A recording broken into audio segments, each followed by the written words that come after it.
Hello, welcome everyone. This is the next lecture of data analytics using Excel. I am Dhruv. I will be your tutor for the day. In this lecture, we will be learning some of the techniques as well as some of the functions. The techniques would be how we can use paste special to transpose the data, and the formulas will be if statements and functions and odd functions and even functions. And we'll see how we can cut paste in a particular manner so that it eases our entire thing, right? Why are we learning all of this? Because we are on our journey to actually create a particular project where we are actually taking data from 2014 till 2022. So all the 750 top companies of Indian equity markets, whichever company will actually shows the highest price level increase, we'll be bullish on that, and we'll see how we can create a portfolio out of the same. Now, this particular project is not a recommendation for you to actually use it for your own portfolio. If you see that the entire strategy that we are building for all these stocks can be good for your own portfolio, then go ahead. We'll be calculating if we were able to actually beat Nifty using the strategy or not. More or less, we are building something which you can use in your personal life, but I recommend each and every one of you to do your due diligence before you can dive into it. So before anything, I would like for everyone to actually work with me for this lecture. Unlike the last lecture, we'll be having 2 more lectures after this, and the entire strategy will be built in these 3 or 4 lectures. So let's start working. The first that you will notice is that in this particular sheet, I have not given you data from 2014 till any particular year. I have given you data from 2022 only 1 year data.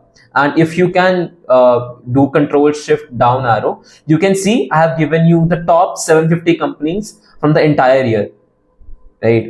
And this is the closing, at the end of the year. That's why there is no problem associated with that. Now, what we really want to do, if we remember when we were actually working with these tickers, the first thing that we need to have is NSE colon, right? And we need to add that with all of these tickers. Now, there are 2 ways to actually do the entire thing. First is to just write NSE colon here and then keep on doing it for all the companies by writing NSE colon, or you can dynamically add all of them, right? So what do I mean by just dynamically adding all of them? We'll just write NSE colon here, right? And then I'll use the function of concat, right? Concatenates a list or range of text strings. So it is straightforward. What is the meaning of concat? It combines 2 texts together in a particular cell, right? So if I'm going to use concat function, I'm going to select cell C1 and then I will select cell B2. And then if I'm going to close this bracket and press enter, you can see that I'm able to put both the things together without writing something by myself.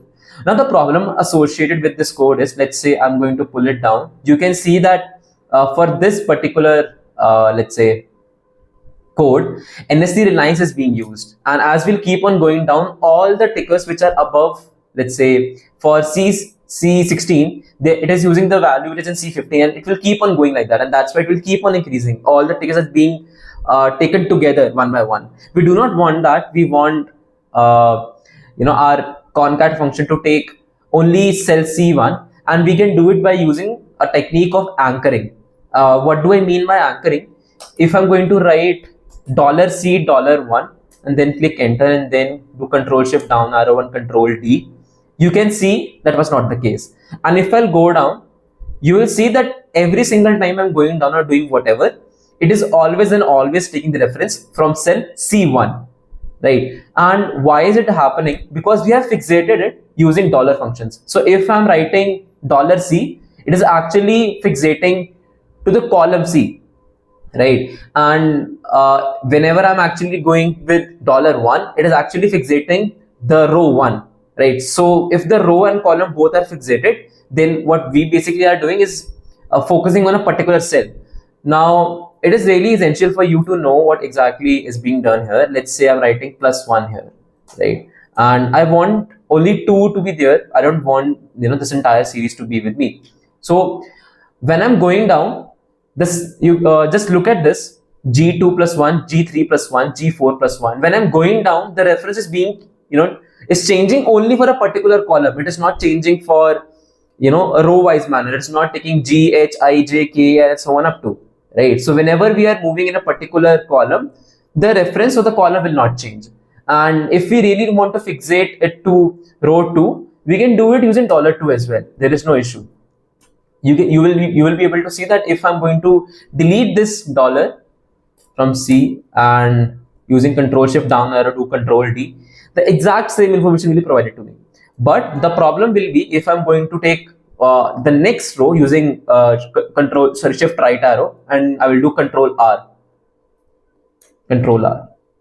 Now you can see that there's a problem, right? Because right now there is no ticker here, and we had NSC reliance already. That's why we're getting the same information. But if we had NSC ticker here, now you see there's a problem. I'm getting NSC colon reliance.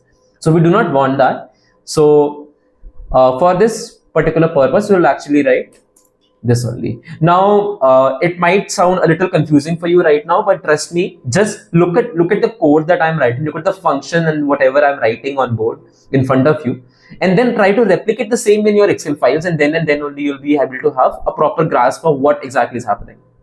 Now, second thing which I would like all of you to actually know, this is something that I've developed by myself whenever I've been working. You will not be able to find such techniques over internet, on YouTube, or any other course books or whatsoever, because this is something that I have developed by myself. So if I'm going to go, let's say all the way to companies 750, control shift down arrow, and if I'm going to click one more time, you can see I reached to this particular cell that says 10,48,576. Now this is not what we are willing to do. We really want to stop where the data is stopping, but we do not have any data here. That's why we are not able to stop. If you have mastered using control arrow keys and control shift arrow keys, then you will be able to understand better what exactly is happening here, right? So what basically I'm saying is, let's say I'm here and I want to stop at, let's say, row 760. I'm not able to because there is no text there which can stop me. I'm going all the way to the top and bottom. The same goes with control shift down arrow. It is selecting everything for me. So for the same purpose, to stop my data being used like that, I will write an X here, and I will do control I will write shift right arrow, and I will do control R, right? So now if I have to navigate, you can see that I can navigate easily and I'm not going all the way to the bottom. But if I had no X here, I will just delete it, and you can see I'm going all the way to the bottom. So this is one of the techniques that I've developed all the time, and I will be teaching you. I'll keep on giving you more and more techniques that I have developed all the time. For the purpose of this lecture, I'll actually just do control shift down arrow, and I click here, and I'll do control D. So the first problem that we were facing is actually solved.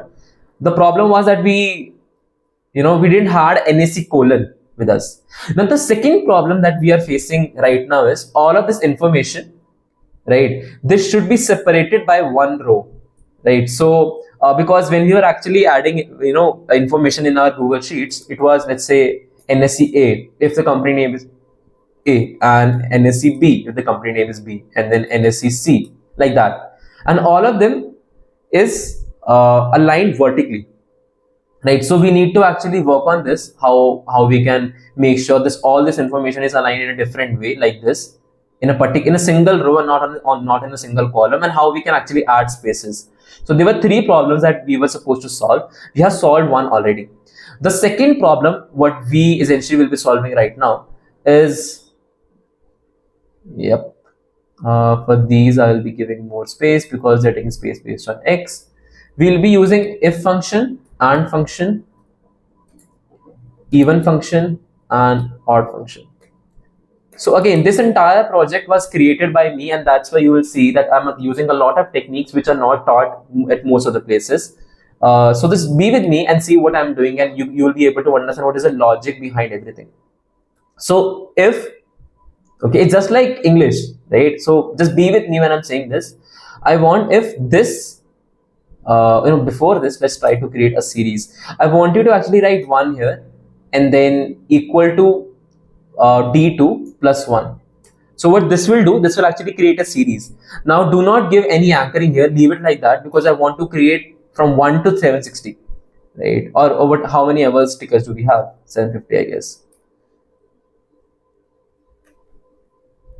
Plus 1, control D. Yep, We have the series of 750 now. What did I do? I actually wrote D2 plus 1, and then I actually used Control Shift down arrow, and using Shift upper arrow, I refrained from using the X, and then I actually did Control D to fill it down. So the formula got filled, and it was dynamic enough, so it actually created a series for me that started from 1 to actually 760.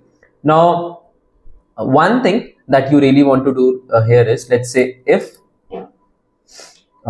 this particular number is equal to odd, right? Then you have to give the number again. If both of them are equal, then give me this. Otherwise, give me nothing. This is how we write nothing, right? And let's say I'm going to do instead of using Control Shift down arrow and then using Shift upper arrow and then doing Control D, the easier way for most of the people is actually just going here and click on this plus sign, and you will be able to see. Now, the second thing which you might want to see is this. I'm going to write if this is equal to even instead of writing odd. Give the number again, and then actually give the ticker which you want, and then double quotes and enter. Now you can see, because this is an odd number, it was actually giving me the Reliance ticker which I wanted. So what I'm saying is, if this is true, then give me this, otherwise give me this. Right? So it's an if statement. If you are able to find the book, then get me the book, otherwise get me the notebook. Just like that. If you find the book, that is the condition. If you find the book, then give me the book, otherwise give me the notebook. Just like that, what we are telling Excel right now is, if both of them are equal, right? If this number is an odd function, if the condition is true, then give me the ticker, otherwise give me nothing. I don't want anything otherwise. And this happened with odd and then even, and that's why if I'm going to do Control Shift down arrow and then do Control D, you will be able to see that I separated the tickers one after the other, right? So we have used concat function, if function, even function, odd function, and only and function is left, and we'll see how we can use it later, right? So for now, what we really want with us is, let's say we have all of these tickers in one particular line. We want all of them to be aligned in a single column now. So we had to make only one column and convert it into a row, but separated. Now they are already separated. What we essentially want to do is convert them back into a particular order. So what we'll do here is, I'll write equal to, and then I'll go all the way to the top, and I'll click on NSE TCS, and then enter, and you'll be able to see that if I'm going to do, let's say, Shift down arrow, it will keep on taking information from this cell, TCS, ICICI, ITC, Bharti Airtel, and Bajaj Finance. It will keep on doing like that, and all I have to do is do Control Shift down arrow, do Control D. It will take some time. All I have to do is just scroll a little down, and then wherever I can see these zeros and this X, I have to delete all of it using Control Shift down arrow and delete it. Now all of these tickers are in a single column and they are separated. So the second problem is also solved. The first problem was that we didn't have NSC colon, and the second problem now with us is that it was not in a particular column. Now the third problem, that is the final one, we have to convert all of these values which are in a particular column into a row. So we need to transpose it. That's known as one of the technique that we use, and we do it using space special. So using Control Shift down arrow and doing Control C for copy. What you have to do is actually go to cell I2 and then go to paste special, and then use values and click on transpose and then click on OK. Now you have all the tickers that you needed, right? And we can just copy this and actually paste this in our Google Sheets, and we can start working around the same. So I'll reiterate everything that we have done. I'll just summarize everything. The entire project was related to us getting financial information from Google Finance about some of the companies, and we wanted to create a particular strategy related to the same. what we were doing in this lecture, we added NSC colon. That was the first problem. Second problem was separating them and combining them together, that we have space after each row. We did it using even and odd function, and then we transpose it using paste special. For that, we had to go to paste, special, and then values and a transpose.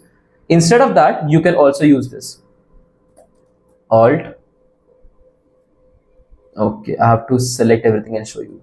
Control Shift down arrow. I've copied everything. And then Alt. So there are numbers in front of me, and then H because I'm going to home, V, and S for special, and then I'm going to click on V again, so it will go to values, and then transpose it. Okay, this is how we are able to do the same thing using keyboard.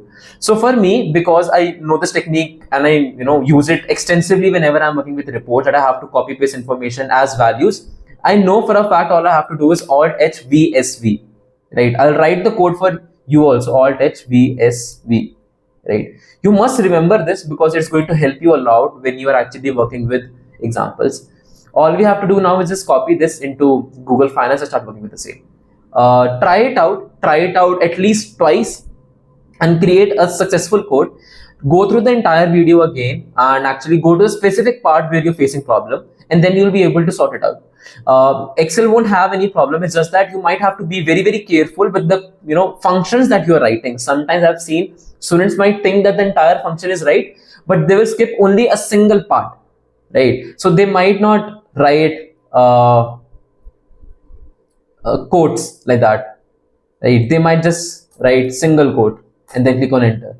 It will ask you to actually solve the entire problem again. If I'm going to click enter, it will not do it. It will actually ask me to do double quotes, right? So that is one thing. Sometimes students actually do not write these brackets after odd. And for concatenate also, I'm using concat function, but we have concatenate function as well. For me, I'm using only concat, so people might get confused of what function do we need to use. For now, just use concat.